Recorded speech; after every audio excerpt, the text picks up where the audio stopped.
Welcome to a very special unboxing featuring DC's Brave and the Bold. This set was originally released in April 2010 and was based off the comic series of the same name, which ran from 1955 to 1983 and brought back in April 2007 with writer Mark Waid writing the first arc, The Lords of Luck.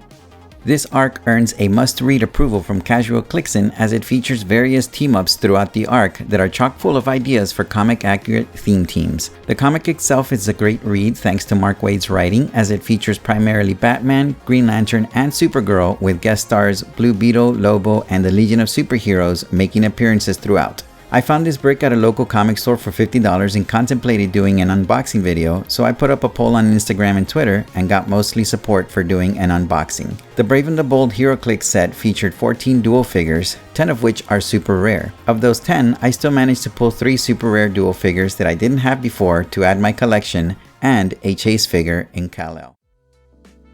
Welcome to a special Casual Clixin's figure ratings, giving you a preview into my upcoming top 10 series. Have you been keeping track with the top 10 series for each carded set? I am actually getting to Brave and the Bold, which is one of the reasons why I ended up purchasing this brick and asking online if you all wanted to see an unboxing. And since I did do the unboxing, I also wanted to show you a preview into some of the figure ratings that you're going to see these characters get, and where they're going to rank, at least among the ones that I'm going to review, which are the super rares that I pulled in this case. In this brick. It's only a brick. Starting with the Flashes at 225 points, you can see his point cost efficiency, potential damage, utility keywords aren't that great. It did affect his figure rating overall, which ended up at a 6.01. It's not on the lower side of things, but it's also not on the higher end of things either, a 6.01. What helped him was his movement powers. He's got hypersonic speed through half of his dial, phasing teleport on the other half. Great movement as the dial goes on. He even has telekinesis, which can help the movement of your team on the second half of his dial.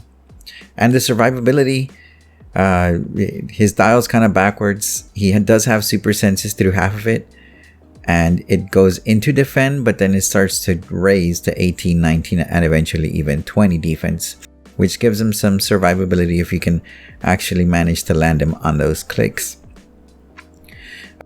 This Flash, I would consider maybe a way to give him colossal stamina, so that way he can keep pushing past those first 3-4 clicks to get to that click where he has that flurry special power, the around the world in 80 microseconds.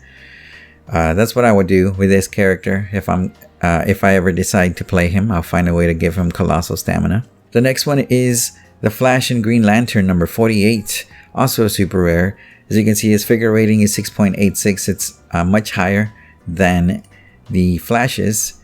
Most of it becoming due to the potential damage that they have, thanks to the dual attack, 8 range, 4 starting damage, and then 3 with perplex. He's got all sorts of ways to dish out that damage. Not great in dishing out damage, but it's still a very solid character to do that. And the similar point cost efficiency at 1. Of course, these characters by today's standards are pretty bloated in cost, so they all did rank a 1. So this dual figure is one of the more standard ones, I think, compared to the other super rares. Compared to the other dual figures that I got, it's pretty cut and dry. 8 range, 2 targets. Try to take advantage of that. It's got charge in case they need to get close, which there really shouldn't be a reason to try to get too close with that 8 range that he has. Take advantage of that with the dual attack. And they can also use telekinesis twice as a free action if you activate that the ability, the Brave and the Bold special power that they have, which is why they actually got a bump in utility as well. In case you ever need to use that for TK, you can use telekinesis twice in one turn. The next one is Green Arrow and Green Lantern. They ended up with 5.72, the lowest of the bunch, unfortunately. The only thing they had going for them was the potential damage, with the 11 attacks, 10 attacks with the 4 and 3 damage throughout half of their dial. Everything else, they were kind of lackluster. Now, personally, I think this is probably compared to the other two dual figures, this one would probably be the one I would play most often. Another thing that did hurt this dual figure was the keywords. They only have one keyword, the Justice League of America, which unfortunately doesn't have that much variety compared to the other Justice League keyword, which is just Justice League. They're a pretty straightforward character, so that's why they didn't get too much in utility. They only had one keyword, and it's not the greatest keyword. So they didn't really have too much going for them, unfortunately. But I think that this is probably still the one that I would play out of the three dual figures that I've rated so far. If I were to try to use any of these three in a team, these would probably be the ones that I would reach for: Green Lantern and Green Arrow number 51 from the Brave and the Bold set.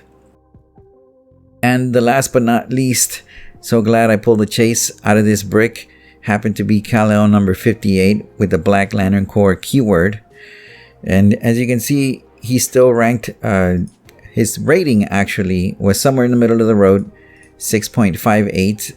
Of course, the 1 and point cost efficiency with the bloated 254 point cost that he has. He does have a lot of potential damage with that 5 exploit weakness, 4 and 3 scattered throughout as well. Very little utility. He can serve as a tank thanks to, kind of like a healing tank, thanks to the power levels rising whenever an opposing character is KO'd within 4 squares. You may heal Kal-El of 1 damage. So he can kind of get into the thick of things and try to take advantage of characters being KO'd so he can slowly heal himself back up. On top of that, he has regeneration too, which did help his survivability. I gave him 5 in movement because he can fly, he has charge, he has hypersonic speed. An argument could be made for 4, but I'll stick to 5 for now. And special powers weren't great, but they're actually pretty useful, so he did still get a 4 on that because of the fending off to Superman, which lets Kal-El use Flurry. And if you see, when he has those clicks, he does a pretty decent amount of damage, 5, 4, and 3 damage with that Flurry. So not bad for a chase figure that is very outdated and very bloated in point cost. I still can't wait to field him, try him out, see if he's worth his medal. So this has been, again, a very special unboxing with figure ratings for Brave and the Bold. Reach out to me on Twitter or Instagram as well, at CasualClixing on either one. And as always, thank you so much for watching.